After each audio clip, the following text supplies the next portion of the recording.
광주 시민들이 먹는 물로 쓰는 동북호 상류입니다. 댐 건설로 수몰됐던 다리가 모습을 드러냈고 메마른 땅 위로는 덤불이 자라났습니다. 지금 제가 서 있는 이곳도 예년 같았으면 물로 가득 찼어야 하는데요. 지금은 이렇게 사람이 걸어 다닐 수 있을 정도로 물이 완전히 빠져버렸고 잡초로 무성합니다. 오늘 동북댐의 저수율은 19.8%, 저수율 집계가 전산화된 이후 20% 아래로 내려간 건 14년 만입니다. 2009년엔 4월 20일에 20%대가 무너졌지만 이번엔 3월 11일로 한 달 이상 빠릅니다. 광주 전남의 또 다른 식수원인 주암댐은 이미 지난 6일 20% 선이 무너져 18.1%를 기록하고 있습니다. 주말에 단비가 내렸지만 10에서 20mm 안팎으로 가뭄 해갈엔 역부족이었습니다. 기상청은 5월까지 광주 전남의 강수량이 평년과 비슷하거나 적을 것으로 예보했습니다. 이대로라면 광주의 제한급수 시점은 5월, 약 100일 뒤면 안정적인 물 공급이 안 될 수도 있습니다. 광주시는 농업용수로 쓰는 장성호와 담양호 물을 수돗물로 활용하는 방안을 협의 중에 있습니다. 또 죽은 물을 뜻하는 사수, 취수구 아래에 사용할 수 없는 물을 정화한 뒤 공급하는 방안도 검토 중입니다. 동북댐 저수율이 0% 미만이었을 때 쓸 수 있는 사수까지 공급하는 방법을 지금 설계까지는 완료되어 있는 상태입니다. 최악의 가뭄 속 제한급수는 초읽기에 들어갔고 장마까지는 아직 멀어서 물 절약이 더 절실해졌습니다. 숨이라도 막힌 듯 수면 위에 고개를 내밀고 뻐끔거리는 잉어들. 옆으로 눕거나 배를 드러낸 채 죽은 물고기도 여러 발견됩니다. 죽은 거죠, 이거? 다 죽은 거야. 황룡강 장록교 지점에서 물고기 집단 폐사가 처음 발견된 건 지난 16일. 물고기 폐사는 사흘째 이어져 오늘까지 최소 40여 마리가 집계됐습니다. 지속된 가뭄으로 강물 수위가 낮아지고 유속이 느려진 데다 물속에 녹아있는 산소마저 점차 고갈되면서 용존 산소가 부족해진 탓이 큰 것으로 분석되고 있습니다. 수질 측정 결과 DO라고 하는 용존 산소가 1에서 한 33 ppm 정도 유지되는 걸로 확인이 되고 있습니다. 물고기가 생존하기 좋은 환경은 5 이상, 5 ppm 이상으로 알고 있는데요. 지금은 그 5 이하로 유지되기 때문에 상당히 생존에 좀 어려움이 있지 않나. 장록교 수위는 3년 전 집중호우 때는 8m까지 차올랐고 평상시에도 2m 가까이 유지됐는데요. 지금은 강바닥이 다 드러날 정도로 가물었습니다. 구청 공무원들은 남은 물고기들을 살리기 위해 상대적으로 수심이 깊고 물 흐름이 있는 강 하류로 물고기 수백여 마리를 옮기고 있습니다. 하지만 지금과 같은 가뭄이 이어지면 다른 지점에서도 비슷한 상황이 벌어질 걸로 예상됩니다. 전체적으로 지금 하천들이 다 조금 적은 비가 온 지가 좀 돼가지고요. 낮은 상황입니다. 주암댐과 동북댐 등 주요 식수원의 저수율이 10%대까지 떨어진 상황에 주요 하천까지 점차 말라가면서 물고기 집단 폐사로 이어지고 있습니다. 제가 나와 있는 곳은 광주 전남의 식수원인 주암댐입니다. 제 옆을 따라 댐의 상류를 거슬러 올라가다 보면 지난 1991년 이 댐을 건축할 당시 수몰됐던 한 다리가 강 바닥과 함께 전체를 드러낸 모습을 볼 수 있는데요. 그만큼 바짝 메말라 있다는 얘기입니다. 세계 물의 날 주암 본댐의 저수율은 17.7%, 조절지댐을 합쳐도 21.3%에 불과합니다. 마의 20%, 동북호의 저수율은 이미 무너졌습니다. 이 수치는 역대 최저치인 지난 2009년과 비슷합니다. 그런데 바뀐 것이 하나 있습니다. 일 평균 물 사용량입니다. 한 명이 하루 평균 사용하는 물의 양이 지난 2009년에 비해 약 30리터 정도 늘었는데 이 300만 명이 넘는 시도민이 하루 평균 한꺼번에 이 양을 쓰는 셈이니 이 물의 기근 상황이 악화하는 시계의 속도는 더 빨라질 수밖에 없습니다. 과거 대한민국의 가뭄 시계를 분석해봤습니다. 이 지난 20세기 100년 동안 35차례를 기록했던 가뭄은 21세기 들어 불과 20년 만에 16차례를 기록했고 이 최근 10년 동안은 해마다 극심한 가뭄, 불가물에 시달리고 있었습니다. 일부 기상학자와 환경학자들은 호주와 미국 서부 등지에서 지속되고 있는 혹독한 가뭄, 이른바 메가 가뭄의 신호탄이 이미 발사됐다고 경고하고 있습니다. 결코 하늘만 바라볼 수 없는 이 상황.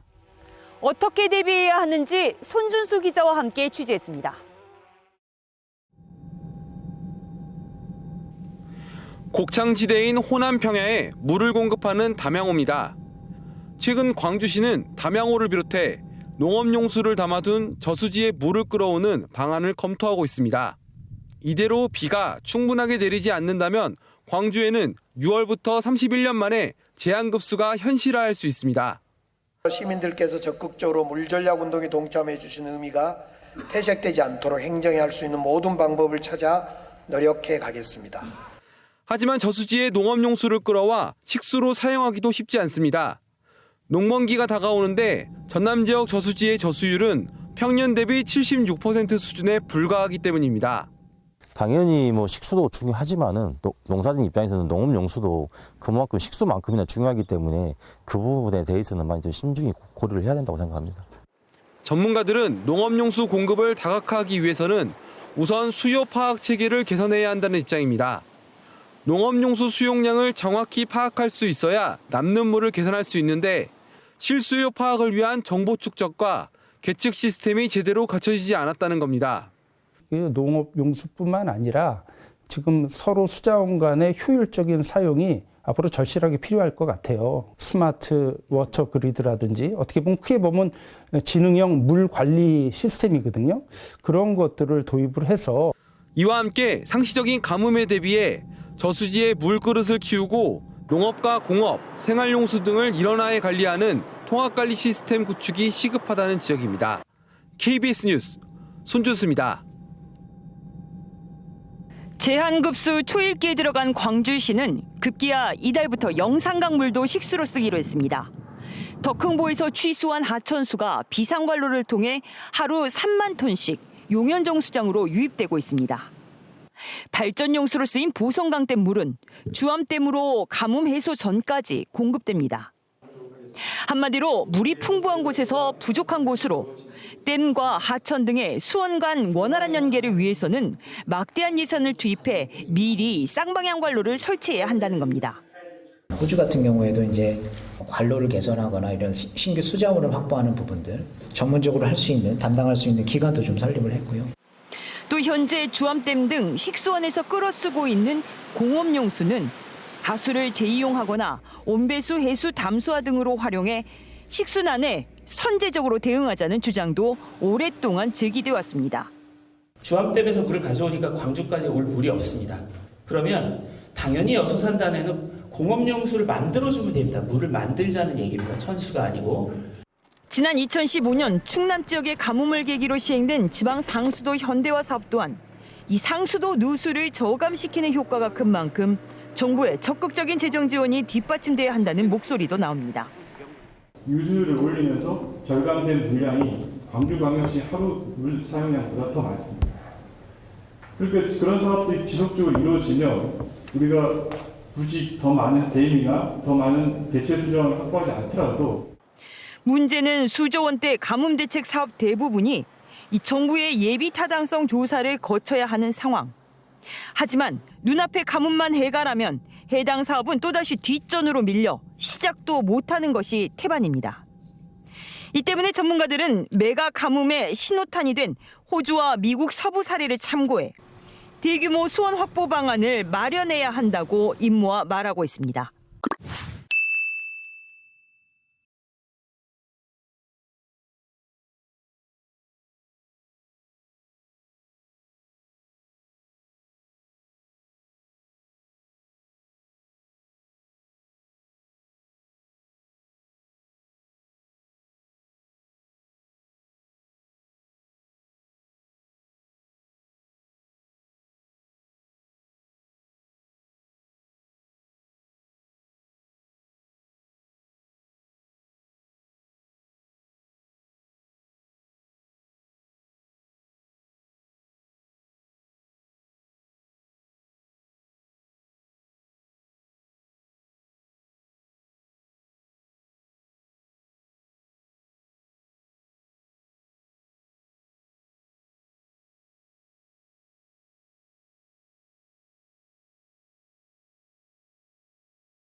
있습니다.